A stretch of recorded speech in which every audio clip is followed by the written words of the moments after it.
नमस्कार, आप देख रहे हैं न्यूज प्लस 21। मैं हूं आपके साथ ललिता चक्रधारी। आज पूरा भारत देश अपना 73वां गणतंत्र दिवस मना रहे हैं। साल 1947 में देश को ब्रिटिश राज से स्वतंत्रता तो मिल गई थी, लेकिन उसके पास अपना संविधान नहीं था। 26 जनवरी 1950 को भारत को अपना संविधान मिला।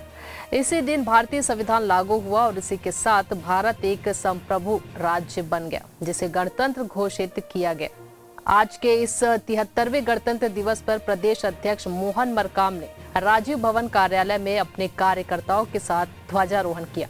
मोहन मरकाम मुख्यमंत्री भूपेश बघेल को भारत का सर्वश्रेष्ठ मुख्यमंत्री बताते हुए कांग्रेस सरकार की कई उपलब्धियां गिनाई। मोहन मरकाम ने कहा, हम जिन किसानों के पास 1 डेसिमल से कम जमीन है, उनको आज इस गणतंत्र दिवस के शुभ अवसर पर हम 6,000 रुपए सालाना देने का कार्य करने जा रहे हैं, जो अब तक पूरे भारत में कोई भी सरकार नहीं कर पाई है। यह एक अनोखी पहल है, इससे निम्न वर्ग के किसानों को फायदा मिलेगा। बेरोजगारी पर मोहन मरकाम ने कहा, हमारी सरकार में बेरोजगारी दर पिछली सरकार से काफी अच्छा है।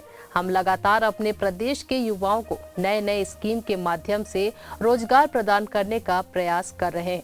3 साल के अंदर हमने प्रदेश के अंदर कई विकास के कार्य किए हैं, जिससे आज हमारा प्रदेश भारत के अंदर एक सर्वश्रेष्ठ प्रदेश के रूप में गिना जाने लगा है।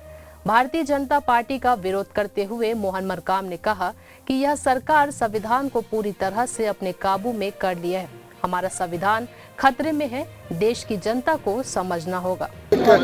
संदेश दिया कि जो नफरत की राजनीति के जो बीज बोने का प्रयास कर रहे हैं, संविधान को बदलने की बात कर रहे हैं, संविधान को नष्ट करने की बात कर रहे हैं, ऐसे ताकतों को हमारे कांग्रेस कार्यकर्ताओं को सावधान रहना पड़ेगा, क्योंकि देश की आज़ादी में, देश के नवनिर्माण में कांग्रेस पार्टी का जो योगदान है उसको हम नहीं भुला सकते। जो हमारे नेताओं ने, हमारे मनीषियों ने जो संविधान बनाया है, संविधान को बदलने का जो प्रयास किया जाता है, उसको मिटाने का प्रयास किया जाता है, उसकी रक्षा करना कांग्रेस जनों की जिम्मेदारी है। देखिए, हमारी सरकार, माननीय भूपेश बघेल जी की सरकार 3 सालों में इस विपदा में भी छत्तीसगढ़ का विकास करने का प्रयास किया है। अभी माननीय मुख्यमंत्री जी ने एक और घोषणा की है, जो जिनके पास जमीन नहीं है कि उनको भी लगभग 10 लाख लोगों को 6,000 रुपया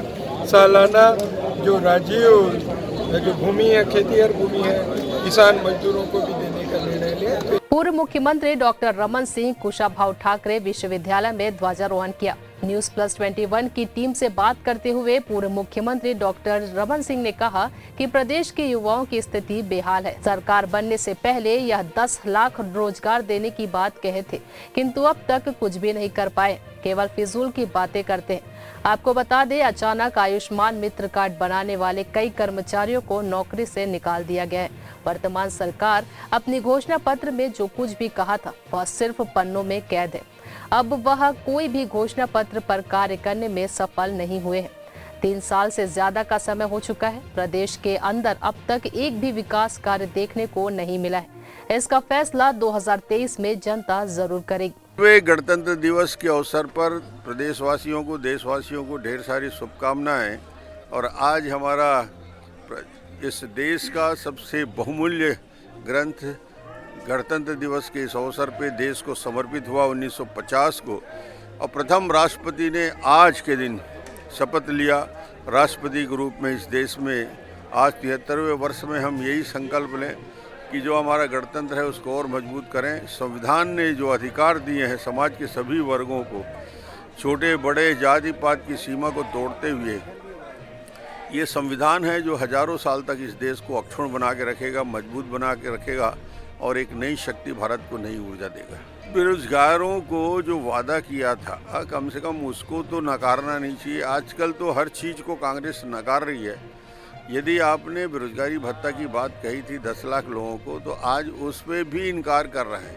रोजगार तो दे ही नहीं पा रहे हैं। जो पुराने जिनकी भर्ती का अभियान चला था, वो शिक्षक आज भी नहीं भर पाए, बल्कि संविदा के हजारों हजार कर्मचारियों को निकाल दिए। कल आयुष्मान मित्र को 800 लोगों को निकाल दिया गया। रोज़ नए नए तरीके से जो संविदा में भर्ती हैं, जो डेली बेसिस में भर्ती हैं, उनको रोज़ निकाला जा रहा है।